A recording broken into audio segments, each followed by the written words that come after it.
I quit my job as a hotel receptionist after checking in with these guests. I've never told anyone about this before. Sometimes I wonder if it was even real, what went down. I'm still coming to terms with the event, and after trawling tons of communities, this was the only one I could find with experiences that even slightly resembled mine. I hope it's okay to vent here. I mean, fuck me, some of you lot have been through some shit. Shit that I couldn't even imagine. Maybe you'll be able to help me with mine. I hope so anyway. It started on a night shift at work. I was working as a receptionist at a well-known hotel chain. It was a great gig for people watching, but terrible for pay. Worth noting, even if that wasn't the reason I quit. The hotel was in a rough part of town.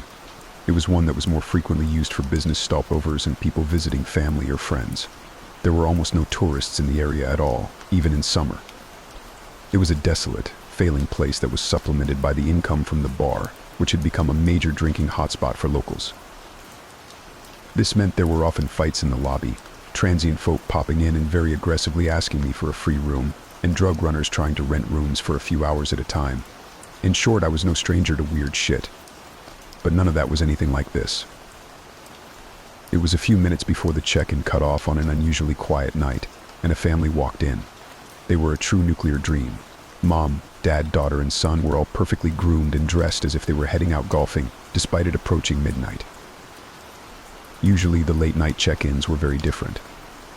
I don't like to judge, but it wouldn't be a lie to say they were often drunk, drugged up, or had a notable mark where they'd removed their wedding ring, as they paid for a night with a beautiful girl. In fact, I don't think I'd ever seen a family of 4 at that sort of time. The family didn't have a single piece of luggage on them and were all smiling vacantly. Instantly I found something off about them, something creepy that set my teeth on edge. They made a reservation for one night under the name Marley. Only the guy spoke, and he said his name was Bob. Great. I thought, there is a sense of humor. Maybe they're just a little tired. I laughed, but he didn't get the joke. It's like he had no idea why I was laughing. Who hasn't heard of Bob Marley? Especially with a name like Bob fucking Marley. The other 3 remained silent too, creating the most awkward atmosphere I'd ever worked in. Embarrassed, I completed their check-in and gave them a short spiel about hotel services, including a pool, spa, gym, and shuttle bus service to the nearby train station. Any plans while you're in the area, I asked, like I do with every guest.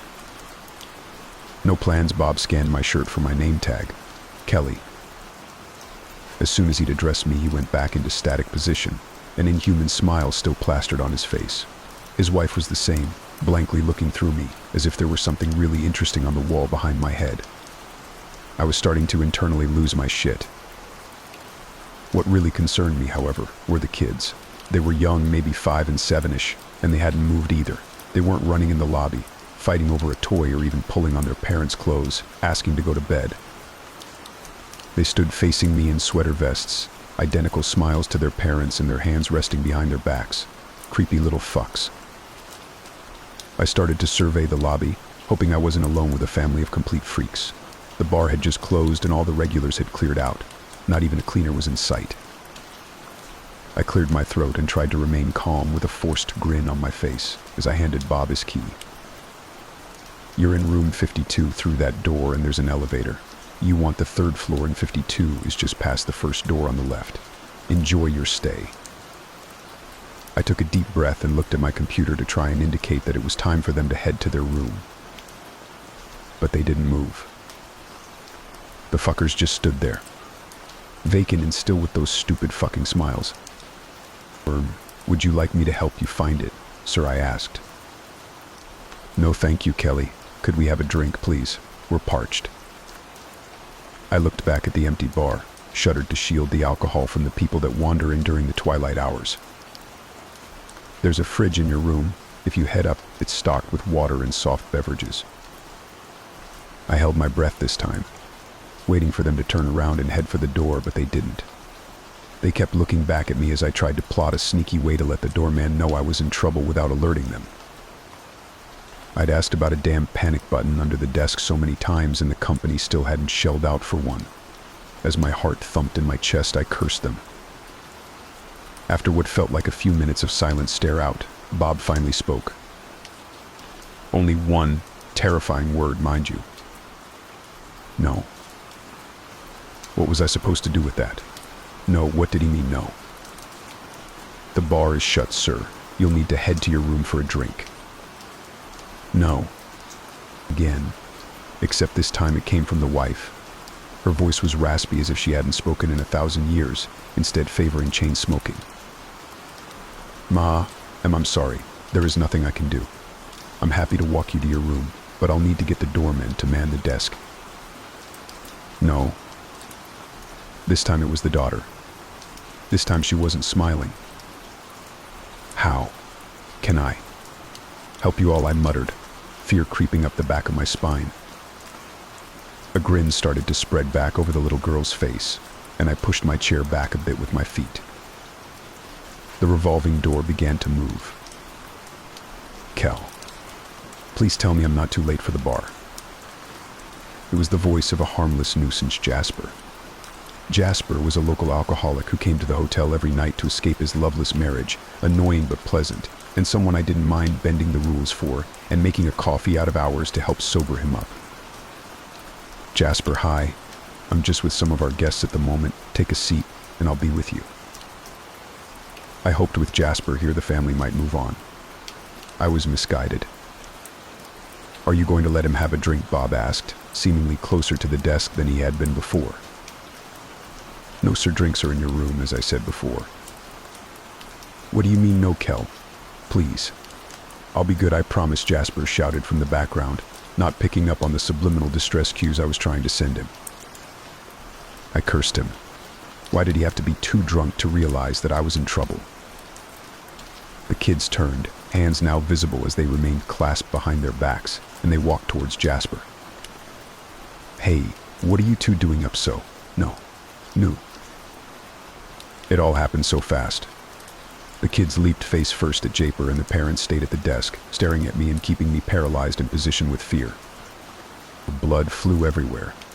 They tore him apart with their teeth, and I screamed. I screamed so hard that George the doorman ran into the commotion and was blindsided as the two ravenous beings turned on him. Never once did they unclasp their hands.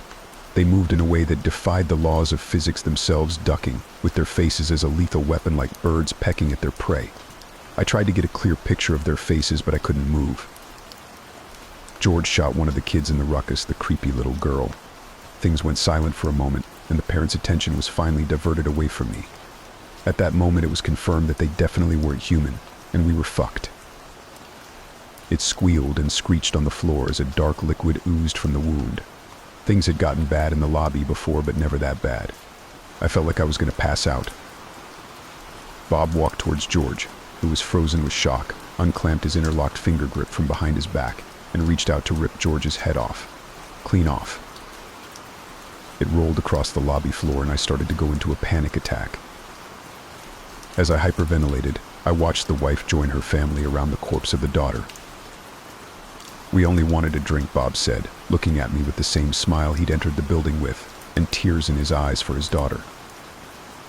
The wife picked up Jasper and tore a hole in his torso, pulling out one of his organs. I'm guessing it was his stomach, because when she squeezed it into her son's mouth, yellowish liquid came out. We won't be staying tonight, Bob said as he picked up the little girl and threw the key I'd handed him at me before leading his blood-soaked family out the revolving door. It's fucked, I know. I called the police instantly. Before anyone said it, I don't know how I made it through the phone call, but I did. I sat waiting for them, clutching the sheet that Bob had signed Mr. Marley. I had that and the CCTV to hold on to. They had to believe me. But the Marleys didn't show up on the CCTV. The event did, and the police sure as fuck couldn't explain what ripped George and Jasper to shreds, or what I was talking to and handing a key to, but they had two gruesome bodies on their hands and were desperate for someone to blame.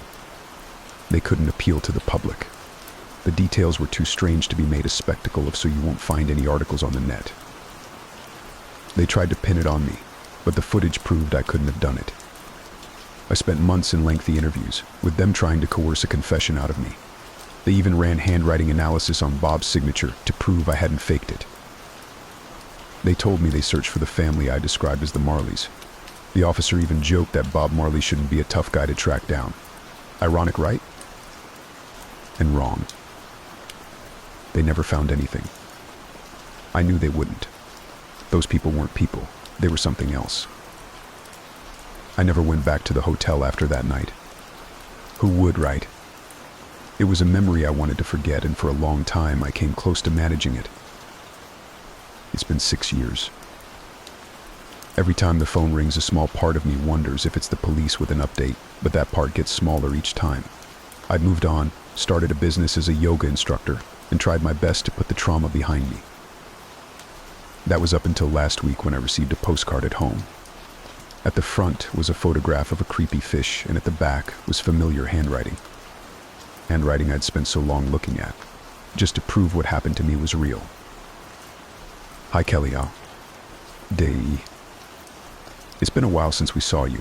We've had another child now to replace the one we lost. She's so parched. We'll be over to get that drink you owe us in due course. See you soon. The Marleys. I often wondered why they didn't kill me. And I wondered even more if they'd ever come back. Now I know I was right to wonder, right to worry.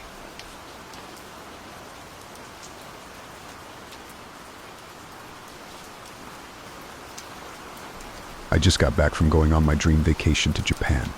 For the most part, it was awesome and everything went off without a hitch. My flights were on time. The language barrier wasn't too bad. It was fairly easy getting around. I got to see most of the stuff on my itinerary, and the food was delicious. There was only one sore spot that really stands out, and that's the night I stayed at a capsule hotel. I was supposed to stay there 3 nights, but after the first shit, I ended up using my emergency funds to pay for a hotel the next 2 nights. I think you'll understand why stressing just how damn exhausted I was. This was at the tail end of a 2-week trip, where I hadn't taken a single day off, so to speak. We're talking 8 to 10 hours of walking every day, exploring the cities, going to shrines, shopping, and all that other good stuff. I'd started the day bright and early in Osaka, soaking up every bit of the city I could, knowing it might be the last time I got to see it. I took an evening train to Tokyo, which took about 3.5 hours. From there, I headed to Akihabara and explored, dragging my luggage behind me. I could have left it in a locker at the train station, but that meant doubling back and grabbing it, and I didn't want to subject my feet to that. I decided on a chill evening. I ended up being so enthralled that I didn't get to the capsule hotel until a bit past midnight. So yeah, I felt like I could have slept through a hurricane. I checked in and got a neat little bracelet with my capsule number, as well as a key to a small locker for my stuff. I somehow managed to wedge my oversized luggage in there. I took a shower and then headed to my capsule for sweet sleep. If you've never heard of capsule hotels, just imagine a morgue, except instead of a wall of tiny human freezers, it's full of neat, slightly larger sleeping areas tall enough to sit up and use a laptop, and long enough to sleep in, but not much else. As I crawled into capsule 616, I noticed a little light indicator come on outside the capsule to indicate it was occupied. Sweet. I pulled the door down and played with every single knob on the wall, just because I could, and once I figured out how to turn the lights off, my head hit the pillow, and it was off to dreamland. For about 10 minutes. It wasn't long before I started hearing a voice through the walls. I guessed they were thinner than they looked, and that my sleep hadn't plunged into deep enough territory for me to stay unconscious despite the mental and physical exhaustion. I tried to fall back asleep, but the voice kept me up. It was constant, and I mean seriously, non-stop. I don't think she ever took the time to breathe. Imagine that one Eminem song, you know the one, right? It was like that, except it went on for easily half an hour. Because the sound was muffled, and because every syllable melded into the next, I couldn't make out what language she was speaking. I don't think it was Japanese. I don't know, I'm not a linguistic expert, but there wasn't a lot of that I sound you hear so often in Japanese, and she was hitting those R's pretty hard, so if I had to guess, I think it might have been German? Whatever language it was freaking me out. That's when I remembered the buttons on the wall. I pawed around until I turned the lights on, and then found the knob for the white noise. Bless you, Japan, for your practical technology. My little capsule was soon filled with the sound of rain and thunder easily overpowering the voice from my neighbor's capsule. I could still hear her, sure, but she was a whisper in a typhoon. I dimmed the lights, closed my eyes, and all was right with the world. For, you guessed it, about 10 minutes. Intermixed with the synthetic storm was the wailing of a tornado siren. It took me a long time to realize it wasn't meant to be there, and that it was coming from my neighbor.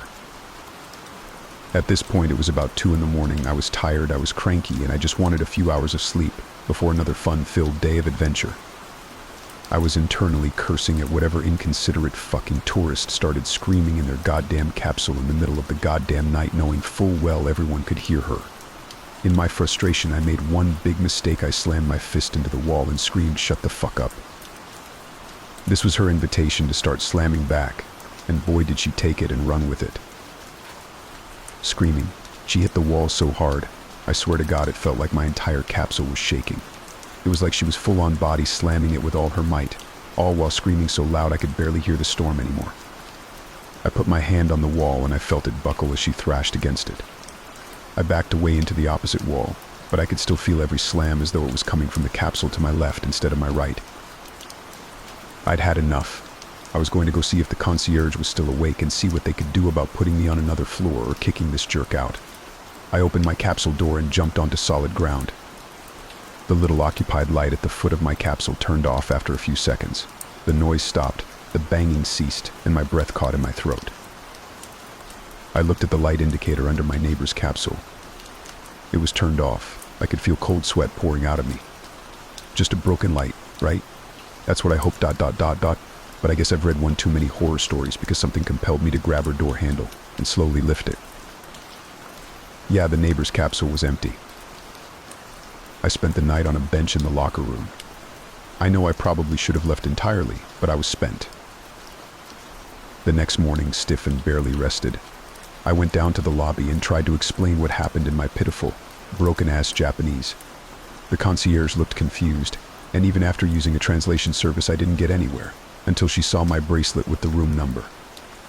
There was the slightest micro-expression of horror on her face.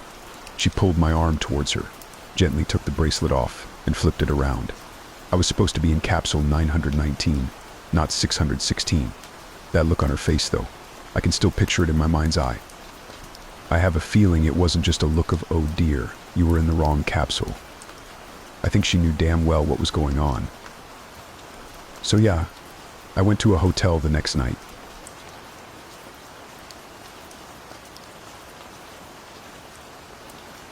I took a drive late one night. What happened will haunt me for the rest of my life. Oh, before I forget, man, I was wondering if you could help me with something. The cashier, an acne-riddled kid who looked to be in his late teens or early 20s, looked up from shoving the bag of potato chips, 2 sodas, and a pack of Lucky Strikes into a plastic bag. For a moment, he just stood there, seemingly frozen in mid-action. Then he finally answered. "Yeah, what's up, man?" I let out a barely perceptible sigh. I'd been half afraid that I would be told to take a long walk off a short pier, to put it politely. Feeling relieved, I reached into my back pocket for what was there. You see, I seem to have, well, sort of gotten lost out here. I decided to take a late-night drive and ended up getting turned around on all these 2-lane back roads. I unfolded the map and set it on the counter so he and I could both see it before continuing. So, I was hoping you could point out on here roughly where we are, and more importantly, the way to get back to the main road. There was another long stretch of silence, and then the kid began to laugh softly at first, and then louder. "Dude, a paper map," he managed out between wheezes. "Are you for real? What year do you think this is? 1993. For my part, I simply let out a resigned sigh. I'd had a bad feeling I would be getting this sort of reaction from someone his age, and it looked like I'd been proven correct. Can't say I didn't see it coming. He wiped tears from the corners of his eyes and looked at me. "Seriously, bro, don't you have GPS in your car or something?" he asked. Immediately, I hooked a thumb over my shoulder, pointing out the glass entry door at the beige Zan sitting at the gas pumps. "Not in a Honda Accord from 1979, I replied simply. As he looked behind me out the door, I could see he wanted to make another quip, probably something about how I should buy a newer car or something. Thankfully, though, he kept it to himself. Instead, he leaned over the map and, still chuckling softly to himself, began looking at it. A few moments later, he snapped his fingers. "Ha, I still got it," he said proudly, then pushed his finger down near the middle of the map and looked up at me. "We're right about here, roughly 6 or 7 miles outside Placer." I leaned over the counter to see as he drew his finger away. Here he nodded, and I pulled a pen out of my pocket, circling the area as a reminder once I left, and then examined the map further.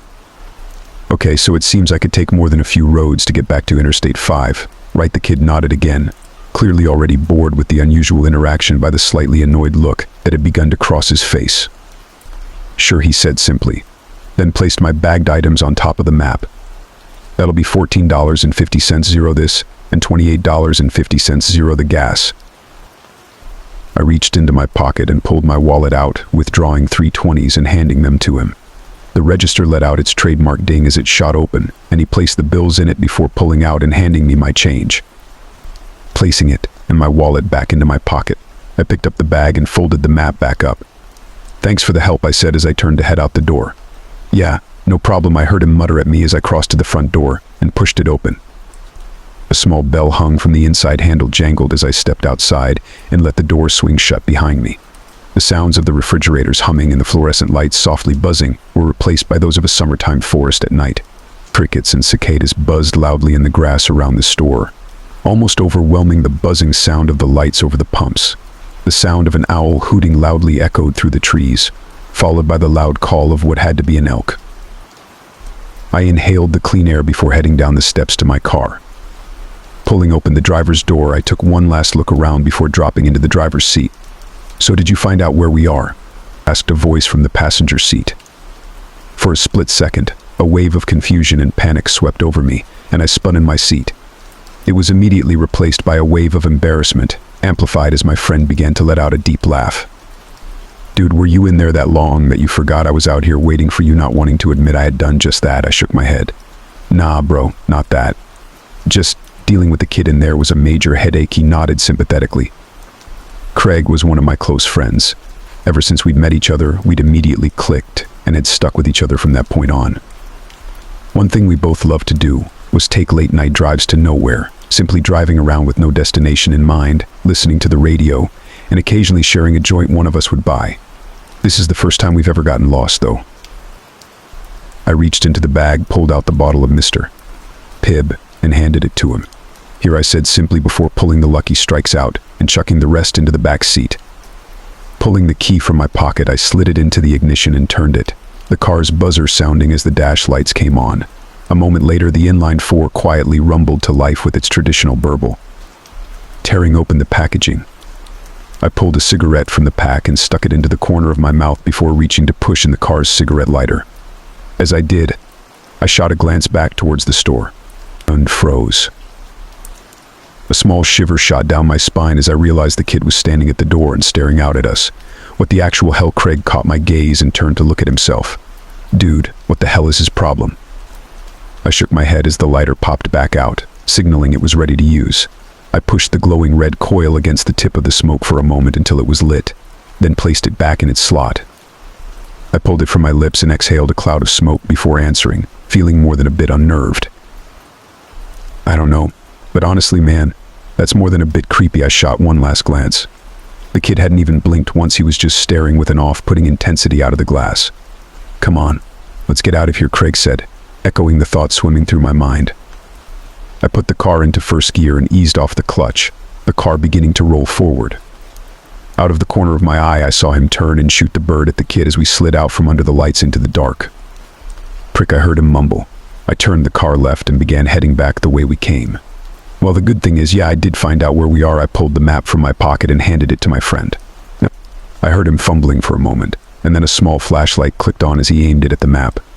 "Dude, how did we make it almost as far east as Placer?" he asked with a slightly astonished tone. "Longer drive than normal, I guess," I answered, rolling down my window to flick the ashes from my smoke out. I shot a glance at the analog clock on the dashboard. 2:45 it read. I let out a small sigh. Great, Vanessa is likely worrying up a storm about us right now. Me, especially. Ever since we'd started dating 5 years ago, my girlfriend had always been rather apprehensive about my habit of taking long, late-night drives when I couldn't sleep. She always feared I'd get into an accident, either with another car, wrap my Honda around a tree, or hit an animal. Most of the time, I'd come home to find her sitting up waiting for me, worry clearly etched into her beautiful sapphire eyes. I bit my lip slightly. "Hey, you think I should text Vanessa and let her know we're okay?" I asked Craig. I heard him let out a snort. "Honestly, bro? No. I know the woman loves you to death, and I'm happy she cares so much, but she's got to learn you know what you're doing. Plus, you two need your space. It's not healthy how much time you two spend together. I flicked the remnants of the cigarette out the window and let out a snort of my own. It's called being in love. Dude, you should try it sometime, I joked, causing him to let out a laugh. Nah, thanks, I enjoy being single too much. Shaking my head, I stared out the windshield as the headlights guided our way. I felt a slight sense of unease creep up on me as I watched the two-lane road stretch out before us, the moon in the sky almost completely blocked by the trees over our heads. I hadn't seen another car on the road for 2 hours at least. Well, what'd you expect, Derek? You drove into the boonies. There are only ghost towns out here. Why don't you try driving all the way to Idaho next time? Shaking my thoughts away, I fumbled in the center console for a moment before pulling out a mixtape. A bit of music would help me feel better. I pushed it into the car's cassette player and hit play. A moment later, the pounding bass and synths of Dance with the Dead's That House began blasting from the speakers. Craig let out a whoop of excitement. Dude, yes. That's the kind of tunes we need for a drive like this. He rolled down the passenger window, sticking his head out the window to whoop and holler into the night. I shook my head, unable to keep from grinning at his antics. Friggin' goofball. The playful mood helped settle my mind, and I felt myself relax in the seat, the tension flowing out of my body and out the window. For a few minutes, that's how things went, the road stretching out ahead of us, and then disappearing into the blackness behind us, the music blasting out from the radio, and the soft roar of the engine in the background. I shot another look at the backlit clock. Now it read 5 minutes to 3. We should be at the highway in a minute. The thought released the last wisps of tension in my body, and fumbled into the back seat for the bag, catching it with the tips of my fingers. I pulled my bottle of soda from it, and holding the bottle to the steering wheel, cracked the cap. I lifted it to my lips and took a swig, taking my eyes off the road for a split second to tilt my head back. I looked back at the road, and nearly spit it all out onto the windshield. In the second I'd stopped looking, a figure had stepped out onto the road. Fucking hell, I shouted, jamming my feet on the brake and clutching as hard as I could. The rear wheels of the car locked up, and the ear-piercing sound of squealing tires filled the cabin. To my horror, the tail end of the car began sliding out. Oh hell, nah. For a few seconds, the world around us became a blur of shapes and colors, and I feared at any moment we'd smash into a tree or begin rolling. Thankfully, the car finally came to a stop with a screech of protest from the suspension. We were facing back the way we'd come. I could tell from the black lines on the road which had once been the rubber of my tires. I gripped the steering wheel with almost a death grip, my heart furiously pounding in my chest. My breaths came in short, ragged gasps. There was no movement in the car for a few seconds before Craig reached forward and snapped the music off. Dude, what the fuck, he shouted at me, his face looking as pale as mine must be. I didn't say a word to him. Instead, I pulled up on the handbrake, ripped off my seatbelt, and practically kicked the door open. Stepping out onto the pavement, I stepped to the front of the car on unsteady legs until I was squarely in between the headlight beams. I looked around, first at the road ahead, then at the forest on either side. There was nothing there, I turned and looked behind me, over the roof of the car. The red glow of the taillights illuminated a few feet ahead, but beyond that, nothing but blackness. I turned again, looking out at the darkness beyond the branches. No movement disturbed the bushes and branches, and aside from the quiet hum of the car's engine, it was silent. I shook my head. Did I just imagine things? I shook it again. No, I know for a fact I didn't hallucinate. There was someone there. I still answered. I don't know, man. It's freaking Josephine County. For as many good people live out here, there's also a bunch of weirdos. I heard my friend let out a snort of laughter in reply, but something had caught my attention. A feeling which had slammed into me with all the weight of a Peterbilt. The feeling of eyes boring into the back of my skull. I spun around, looking back towards the car and seeing nothing there. But the feeling remained, and I didn't like it one bit. Especially when the feeling came again, this time from the direction I'd just been facing a moment ago. Realization dawned on me, and I felt a shiver shoot up my spine, along with a flicker of fear. Oh wait, shit, I whispered. Craig turned to look at me. What, he asked, seeing the look on my face. He repeated, "What?" I looked up at him, speaking with a bit of a weak voice. "Let's get back in the car right now." He didn't argue, thankfully.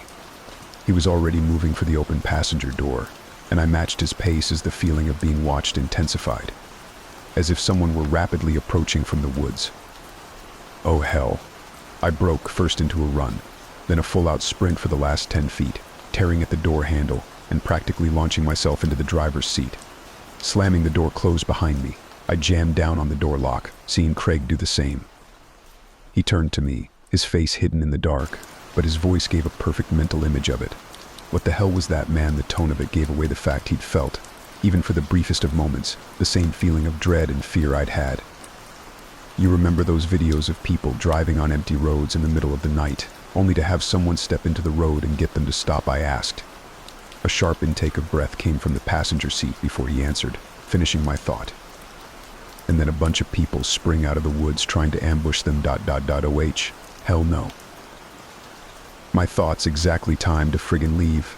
I released the parking brake, pulled on my seatbelt, and jammed the car into first gear. The tires chirped as I hit the gas, and a moment later we were accelerating away. As we did, the feeling of being watched rapidly fell away to nothing, and I allowed myself to let out a relieved sigh. We drove in silence for another few minutes before I finally spoke again. I think we're in the clear, man. Craig let out a soft laugh. Thank fuck for that, I nodded, then reached for the soda which had fallen, wedging itself by the parking brake. Snatching it up, I uncapped it and took another swig, the still cool liquid feeling amazing going down my throat. Recapping and dropping it behind me into the back seat, I let a laugh of my own. I don't mean to be a Debbie Downer, Craig, but I think after this, I may take a bit of a break from late night drives for a bit. This just got under my skin too much. For a few moments longer than I thought, there was nothing, and then he answered. As much as that sucks, bro, I can understand. No problem at all. I thought I could detect a small tone of sadness in his voice, along with something else I couldn't place, but then I heard him sit up straight. Hey, Jake, he asked, a bit of a concerned tone now etched into it. Yeah, I heard him draw another breath. Shouldn't we be to the highway by now? Or at least see the lights of passing cars? I hadn't been fully concentrating on anything except the next stretch of road in my headlights, but at his words I jerked my head to look beyond them. What the actual hell, he was right. The lights of cars and trucks flashing by on the freeway should be visible through the dark. I clearly remembered looking in my side view mirror as we turned onto the road from the highway, seeing the ever-present white and red glows zipping by both ways at close to the same distance we were now. That wasn't the case anymore. All I could see in front of us was darkness. Darkness, and the woods on either side of the road. For a moment I lifted my foot off the accelerator, letting the car slow down a little as my brain whirred. He's got to be mistaken. Hell, I've got to be mistaken. We just haven't gotten close enough to the highway yet. You know these old roads, Derek. They often end up longer than they first look. Feeling somewhat relieved by the thought, I said it out loud to Craig. He nodded, but I could tell he wasn't completely convinced. And for that matter, as much as I repeated it mentally to myself, I couldn't completely convince myself either. It was as if seeing the woman's step in the road had shaken me more than I'd first thought. Pushing back down on the gas, I shifted into fourth gear and watched the speedometer flirt with 55 miles an hour. For a few minutes more, neither one of us saw anything as we drove in silence. And then, Craig let out a cry. And there, a light. For a moment, a surge of hope welled up inside me, and I craned over the steering wheel, looking to see the highway. It was dashed as I saw it was only a streetlight, standing solitary guard on the side of the road like a sentry. Beneath it stood an old, worn sign that seemed to have been shot at many times with both BB pellets and actual bullets. I slowed the car some as it came towards us so I could read it, and felt a wave of confusion fall over me. Golden, 2 miles. The fuck, Craig breathed out as he read the sign. It passed by us, the streetlight momentarily bathing the interior of the car in light and showing the confused, worried look on his face. How the hell did we end up by Golden? Golden is a ghost town, one which attracts visitors every year to check out the standing buildings. It was a mining town that had a population of a few hundred people, but once the prospects dried up in the early to mid-20th century, it became the ghost town it is today. Its biggest claim to fame nowadays was being featured on Ghost Adventures a few years back. Craig repeated his question, but I wasn't able to answer him. My thoughts were racing inside my head. There's no freaking way. Dolden is miles to the north of Placer. There are no roads connecting the two areas, from what I saw on the map. Not to mention ... we've been driving in a straight line since leaving the gas station. I honestly don't know, man, I finally answered, my voice conveying how rattled I truly was. In the car's dark interior, I saw him put his head in his hands. I fumbled for my pack of cigarettes, pulling another out with slightly unsteady fingers and pushing in the cigarette lighter. A moment later, the turnoff for the ghost town flashed by on the right. I saw the dark, hulking shape of the church's spire rising out of the dark for a moment. Then it was behind us. The lighter popped out and I pressed it to the smoke, lighting it and putting it back. I decided I needed to try and calm the rising tension that was filling the car's interior. Look, however, we ended up here, man. The fact is, we can't be far now from the highway. So let's just keep our wits about us, keep calm, and when we get back to my place, you, me, and Vanessa can have a good laugh over this. Sound good? I heard my friend take a deep breath, then let it out in a whoosh. Okay, yeah, that sounds like a plan. He let out a soft laugh, and I felt him pat my shoulder. Thanks, Derek. You are seriously a good friend. Glad I've got you, I nodded, then realized he may not be able to see it in the dark. No problem, man, I said. I looked at the clock. 3 a.m. Only 5 minutes had passed since I'd last looked at it. And yet, it felt more like it'd been 30. Time seemed different when you're stressed. For a few minutes, there was only darkness. And then, a light appeared in the distance. Hey, there we go, I exclaimed. I waited to see the sign for the on-ramp appear, and felt a shiver shoot up my spine as the sign for Golden flew by again. That's ... Walk. Craig didn't say anything, but I felt him stiffen in the passenger seat, showing he'd seen it as well. As the street light and sign disappeared behind us, a feeling began to creep up on me. Another shiver shot up my spine as I realized that it was the same feeling I'd had when we'd gotten out of the car. The feeling of eyes on me. My eyes shifted to the blur of trees on either side of the car, but I saw no one out there. The turnoff for the ghost town approached again. I heard Craig let out another deep breath. Derek, pull over, please, he said simply. His voice was shaking, and as much as I didn't want to stop, I did as he asked, pulling over just before the turnoff. He ripped his seatbelt off, shoved the door open, and stepped out. I watched him stride to the front of the car and stand there for a minute. He seemed to start shaking a bit, and I realized just how much this was getting to him. I unbuckled my seatbelt and reached for the door handle when I glanced at the clock, and froze. The clock was still showing 3 a.m. The hands hadn't moved at all.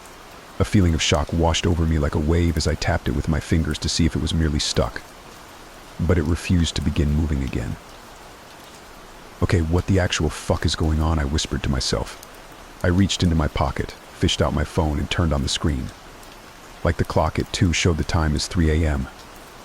The feeling of being watched began to intensify, and I glanced at Craig standing in the dark before looking down and beginning to type a text out to Vanessa. Hey, baby girl, just wanted to let you know that Craig and I are okay. We're trying to get back to the highway, but have gotten a bit turned around out here. Do me a favor, and if I don't text you again in 15 minutes, text me back, okay? I love you. I replaced the phone in my pocket. I knew I should have been more honest, but I was beginning to feel a little freaked out about the ... weird situation. I didn't want to worry her any more than necessary, as it would make me start to freak out worse. Pushing open the door, I got out and walked around, stopping near the front right headlight. Dude, you all right? I asked him after a moment.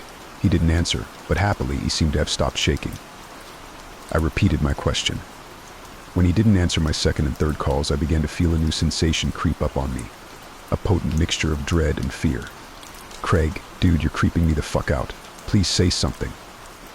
He finally turned to look at me, and in the semi-glow of the headlights, I saw his face had gone a bit pale. He raised a finger and pointed, saying only a single word. Look. Look. My eyes followed where he had gestured, and I began to feel like someone had dumped a bucket of ice water over my head. The cigarette dangling from my lips fell from my mouth to the ground. Standing about 50 feet away, just inside the tree line, was a figure. It was drenched in gloom, but with a gasp I realized it was the same woman who'd nearly caused me to wreck. Oh, fuck me sideways, man. I swallowed, finding my voice. We should get back in the car. Craig, he nodded almost immediately. I think you might be right, he answered, his voice wavering. Not taking our eyes off the figure, we slowly backed up until we reached our respective doors and climbed in. I didn't even bother pulling my seatbelt on. I just jammed the gear shifter into first and floored it. Dirt and gravel kicked out behind us, and the car shot forward onto the road. This time I didn't let up on the gas. I kept my foot hard down, the engine beginning to roar as I shifted into third and fourth. The speedometer reached 60 as I shifted into fifth gear, the feeling of being watched intensifying with each passing second. I prayed that I would see something, anything ahead of us, an intersection, a house, a freaking out-of-use payphone, for fuck's sake. And then my blood turned to ice as a light appeared ahead of us, the exact same one as before, with the sign underneath. My eyes flickered to the clock, and terror shot through me as I saw it still was frozen at the same time. "This isn't good, bro," Craig said from the passenger seat. I agreed with him, but didn't say it out loud. I kept my foot on the floor, the speedometer now hitting 80. The turn-off appeared again. And what I saw made me want to scream. The woman had gotten closer to the road, and she wasn't alone anymore. Behind her, I saw others, the outlines of other people. Dozens, possibly more. They all stood facing the road, watching us fly by. And then they disappeared into the rear-view mirror. Fuck, I breathed out as the light and sign flashed by yet again. This time, the mass of people had gotten even closer to the road. The woman stood in front of them all, and for a split second, the headlights illuminated her. Another flash of ice shot through my veins as I saw the river of blood pouring down the front of her nightgown, one that looked to be decades old. "What the hell do we do?" Craig asked me, his voice steady, yet filled with fear, the same I felt. I just shook my head. "I don't know, man," was all I could say. The street light began to appear again when I felt my phone vibrate in my pocket, causing me to nearly slam on the brakes in surprise. I fumbled in my pocket for it, seeing Craig look over at me. I texted Vanessa when we stopped, told her to reply back in a few minutes. Now, I think I'm going to tell her to call the cops or something. He didn't reply, instead turning to look out the windshield at the approaching light. Flicking my eyes from the phone screen to the road and back, I forced myself to not look at the turn-off as we zoomed past the light. I didn't want to see how close those ghosts, demons, whatever they were, had gotten to the road. I flipped my finger, pushing away the lock screen and tapping on the messenger icon as the light began to appear once more. Vanessa's message automatically opened, and for a moment relief, as I'd never felt, surged through me at the small bit of normalcy I had in my grasp. I froze. I didn't even look up at the road. I couldn't. My eyes were locked on the single sentence, reading and rereading it. A wave of confusion passed over me, enough I spoke aloud. The fuck, Craig spoke up. What? Would she say? I didn't answer him. My mind was racing at 1,000,000 miles an hour, trying to understand. But it was like I was hitting a mental wall. I tried to think of something else and another thought came to me. But again, the same block was coming to me. As it did, a new wave of fear began to rise up in me. One for an entirely new reason than the terrifying loop flying by outside. The speedometer now showed we were doing 90. And then Craig spoke. "Can I ask you a question, man?" Ice filled every vein in my body, not at his question, but at his voice. Was different. Gone was the fear and tension he'd had not even a minute ago. Now he just sounded flat. No not flat. I couldn't tell why, but the way his tone was it almost made me feel like he was smiling. Another shiver cascaded up my spine as I finally forced myself to answer, my mouth dry as cotton. What he answered as we began to fly under the streetlight. "Are you scared for whatever reason?" The question made me turn to look at him, just as the light whizzed over us. For a split second, the car's interior became illuminated again. My eyes locked with his. The light flew by. The turn-off appeared again, and for a moment my eyes flicked up to see that the woman was right next to the road, bathed completely in the headlights. I finally caught a glimpse of her face. And then I was screaming, my fingers tearing at the door handle as the car swerved to the right. I saw a tree flying towards the windshield. I didn't think. I just forced the door open and leaped out. The ground rapidly flew up to meet me. Darkness. I woke up in a hospital room, a bandage covering my head and one arm in a sling. My chest felt like it was on fire as well. The first thing I saw was Vanessa, who upon seeing me wake up burst into tears and wrapped her arm around me. A few moments later, the doctor came in. He told me that I was a lucky man. Apparently, I'd gotten away with only a gash in my head requiring staples, severely bruised ribs, and a broken arm. Shocking for having dove out of a car at what appeared to be tremendous speed, he said, raising an eyebrow. Then he told me the police wanted to speak to me. He showed them in, and 2 officers entered, asking me many questions. I told them exactly what had happened, well, except for 2 small details anyway. They appeared to take my account seriously and promised to look into it. We've had some reports similar to yours, sir, one of them answered tentatively. Then they told me how I'd been found. How a father and son who owned a gas station nearby had been out driving, and had come across first my destroyed Honda, which had wrapped itself around a tree and then some, and then lying unconscious in the grassy ditch, me. They didn't say who they'd been, but I had a fair idea who they'd been. At least the son, anyway. That night was 3 months ago. I've been at home, resting and healing this entire time. It's given me plenty of time to think, plenty of time to process everything. I try not to think about that night, about any of it. I feel like I'll go insane if I do. Especially after the police told me that they found nobody else at the scene of the wreck, only the passenger door hanging open. But I've had to, after receiving an email from an unknown address. One claiming to be the son, the kid I saw in the gas station that night. He told me things that his father told him he'd seen for years, that he didn't believe at all. Until that night, when he looked out the door at my car. That's when he'd frantically called his father. As I type this out, I feel myself begin to violently shake, remembering the woman's face, indeed a ghost, as it flashed in the headlights. The look of horror plastered there as she frantically waved at me to get my attention. The same look the others must have had. Remembering turning to look at Craig as the light flickered over, and seeing the smile on his face. A smile wider than any human being could possibly be, filled with shark-like teeth. His black eyes stared hungrily at me, the same shark-like smile the kid told me he'd been flashed as I'd pulled away. But mostly I remember the single line of text Vanessa sent me, what caused me to rack my brain, trying frantically to recall my friendship with the figure sitting opposite me, and horror filled me as I realized I couldn't think of one single memory. What will keep me from ever taking late-night drives again? The 3 words that will remain burned into my memory forever. Darling, who's Craig?